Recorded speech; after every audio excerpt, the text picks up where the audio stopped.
আমার আসলে একটা জিনিস জানতে ইচ্ছে করে যে দেশপ্রেমিকের সংজ্ঞা কী।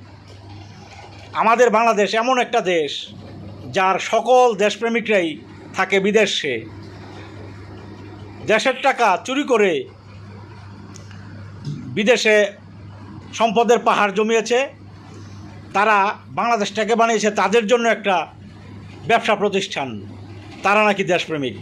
তারা কেউ কেউ থাকে আমেরিকায়, কানাডায়, তারপর কেউ থাকে মালয়েশিয়ায়, আবার কেউ কেউ থাকে ইন্ডিয়ায়।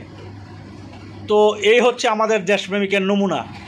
আর আমরা যারা মাথার গাম পায়ে ফেলে দেশে কর্মসংস্থান মানে কাজ করে দেশটাকে আগলে ধরে বসে আছি, তাদেরকে বলে তারা রাজাকার। মানে আমাদের যাদের জন্ম 1971 সালের পরে তারাও নাকি রাজাকার। আর তারা বড় বড় ফুটানি করে, বড় বড় কথা বলে, দেশের টাকা চুরি করে বাইরে নিয়েছে, তারা নাকি দেশপ্রেমিক।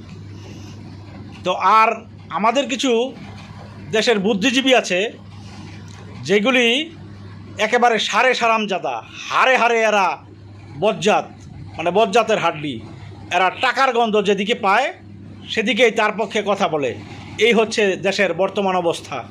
ধন্যবাদ।